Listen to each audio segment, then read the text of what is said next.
Danger. Welcome to Astonished, ladies and gentlemen. Installment 3. Number 3. Wow, we're on a roll here. Yeah, Lieutenant David Todd again. So am I a celebrity at this point? I guess. In our own minds. I will be at the Autumn Fest signing signatures. Right. Come and get your burgers half off at Sonic. On me. Yeah, don't say that. There'll be people driving from the East Coast. Oh, don't mention me. Mention Jeremy Hansen. Yeah, no. They have no idea who it is. Deniable plausibility. Isn't that what they say? Yeah, it is. It's plausible. If you deny it, it didn't happen. Exactly. I mean, hey, everybody else can think what they want, right? Oh, yeah. So I got to ask you, people talk a lot about pronouns, but I don't really want to go there. I want to know, what are your adjectives? You're asking a guy that barely got through high school what a noun, pronoun, and adjective is. Well, okay, so adjectives are describing words. Okay. Like awesome hunter. Okay, well, how would I describe that? Yeah. You know why I drink Jägermeister? Yeah. Because it's the great hunter. Oh, okay. So the great hunter is going out there and just slocking an arrow down there and hitting that deer that you've had on camera forever. That's a hunter. Right. I'll tell you, I learned a lot about hunting from my dad and grandpa. And, when I would go out with my grandpa, it was a different sort of thing. Like mushroom hunting, for example. He had a net bag. Yep. Oh, yeah. You got to have a mesh bag always. Yeah. But you talk to most people today and they're like, well, what do you need that for? Well, to drop the spores as you're leaving. And that's how you get them to come back next year. Right. And then he also had another bag. And it was for the garbage that would be there from the last a-holes that were there. My grandpa was very simple man, very loving man. He was a farmer. And he said, our job is to make things better than we found it. Always. Yeah, exactly. That's like when you visit the river. Leave it in a better way than you found it. Yeah. Oh, I get so pissed when I go there and there's broken glass and cans. Why? Why do you do that? Because people haven't been smacked around enough. I think that's what it boils down to. Oh, I agree. You know what I mean? Dude, I would tell you this right now. If my dad was alive and he seen me leave anything behind, he would beat the living tar out of me. Oh. Straight up. No, not even ask a question. He'd be like, you idiot. Yep. Well, I'll tell you a quick little story. My niece was dating this boy, 14 years old, gangbanger. Oh, good Lord. One of those types of kids. And he was in my bathroom, and he was in there for a long time. And I'm just, how you get that gut feeling like something isn't right. Go by your gut, yep. And I was like, hey, Kyle, what's wrong with you? He's like, And then I was like, okay. Let me guess. He was doing this. You guys can't see this, but he's got the old camera up and flexing and... No, he was snorting Suboxone. Oh, I'd be pissed. I punched him. I don't blame you. And I went to punch him in the stomach. Keep in mind, he's 14. I'm like 25, but he's a aged kid. Okay, yeah. If that makes sense. Yeah. So I was like, give me your phone. I'm calling your mom. And I call his mom, and she goes, he was doing what? And I told her, he's like, hit him again. That's better parenting right there. Well, so I'll tell you, he was around. He was like around our company. He became a hang-around. Okay. And he got whooped. I mean, by multiple guys that were working for me. And I think if you ask him, he would say, thank you.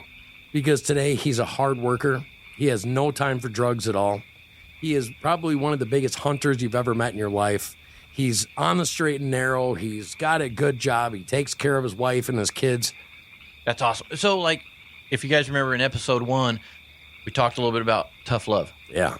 He was one of those ones that, you have either tough love or empathy. He obviously sounded like he needed tough love, and that's awesome that he's turned his life around. I mean, there is, guys, I'm telling you what right now, if you do it the right way, there's 2 different ways to do it, but if you do it the right way, you can change a life. Right. That's awesome. He's a great kid. I mean, great. Well, I call him a kid. Now he's in his late 20s. Well, we are getting a little older. I'm 21. Yeah, me too. I'm 24. There you go. No, it is what it is. But, that's another great thing about the woods is it keeps me young. Mm-hmm. 100%. 100%. Being there, that spiritual, I keep saying it's a spiritual experience, and I truly believe that it is. Hey, here's the thing. It's different for everyone, and it's nobody's place to judge you. If you enjoy it, get out there. There was always this great debate. So a couple years ago, I used to work for a bow company or at a bow shop, and that's what our job was. We fixed bows. And Missouri didn't actually at that time have the legalization of crossbow hunting, right? Right. And so everybody's like, oh, it's cheating. It's like pulling a trigger. You just cock it and you sit in your stand, you wait. A real bow, you have to draw it back. Well, let me tell you this. I'm a bow hunter. Right. I shoot a compound bow. You know what? Some of the greatest hunters used a longbow. Oh, They didn't have cams and all that stuff. So really, even as a compound hunter, we're cheating too. Right. So here's the thing. Here's my thought process on that. Kind of going along with what you said.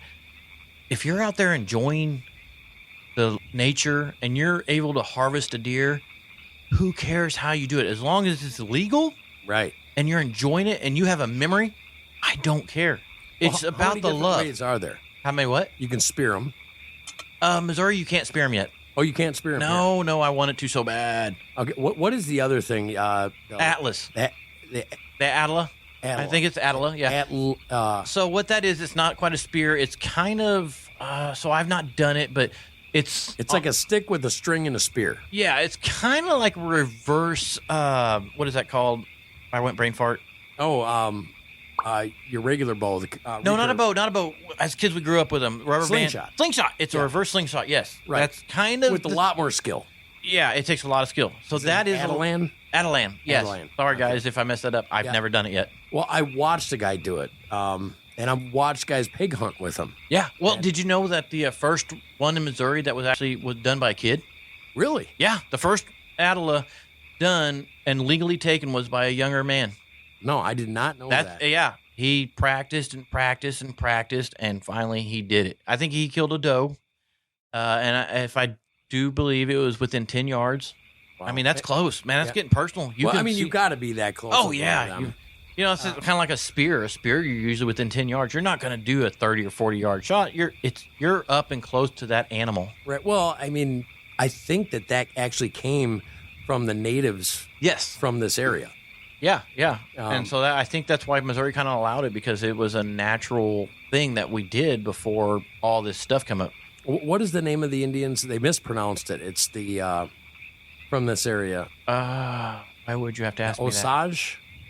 Is it Osage? I think it's Osage Indians. Osage. Okay, yes. They call it Osage, but it was actually completely butchered. It was a completely different name they had. I think they made it the white man version. Yeah, pretty much.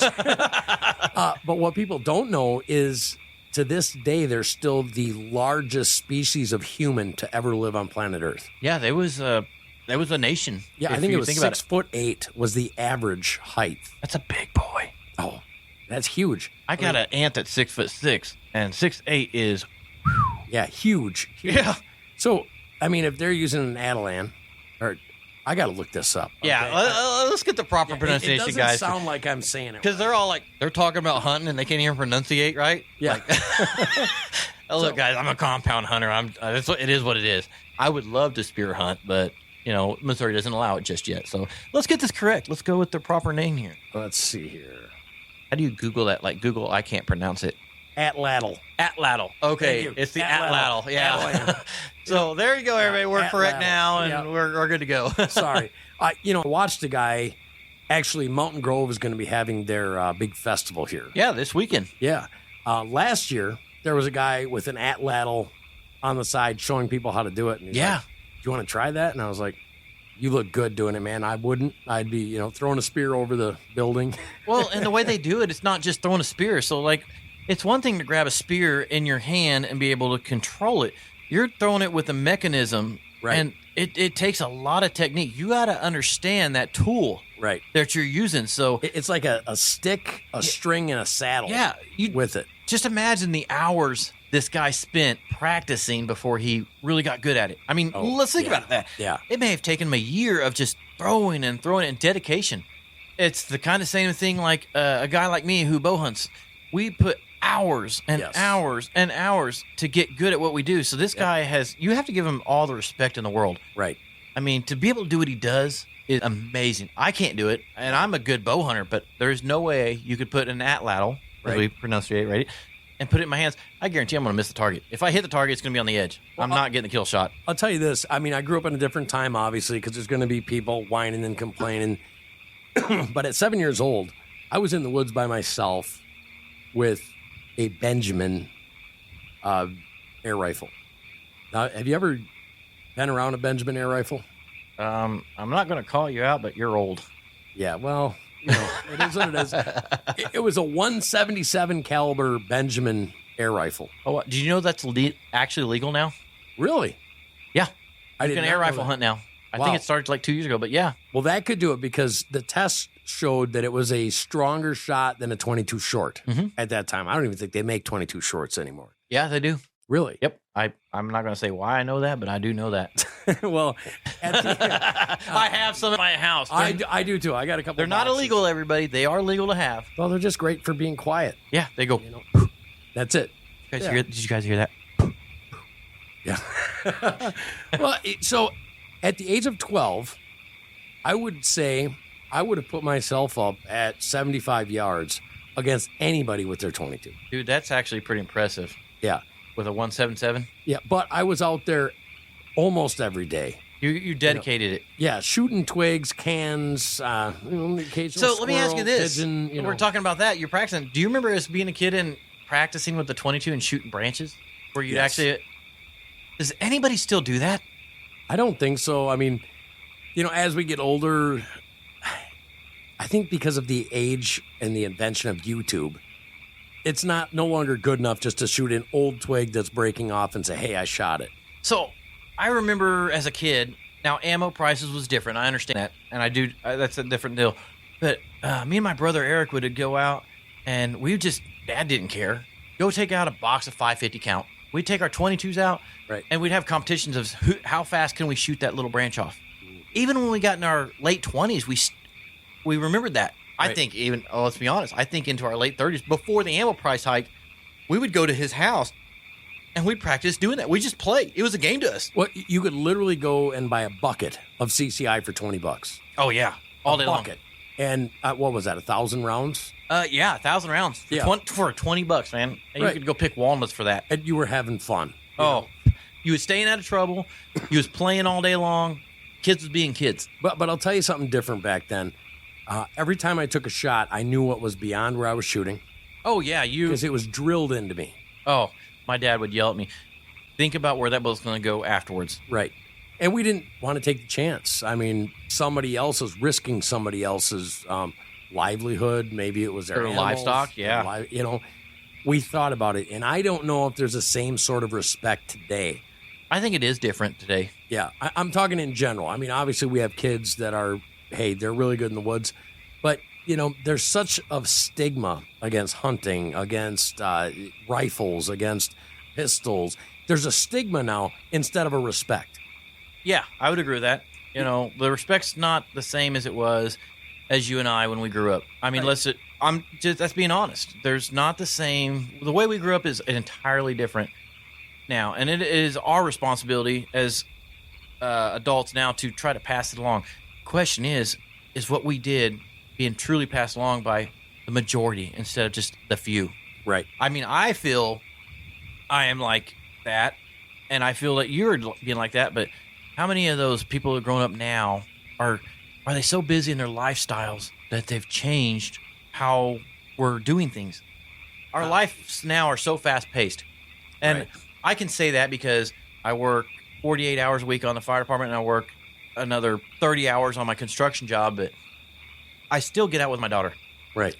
We love to shoot guns, and that kid is, man, when she's 15 now, and about 8 or 9 years old, we got into this thing, and you guys are going to call us redneck. This is what it is.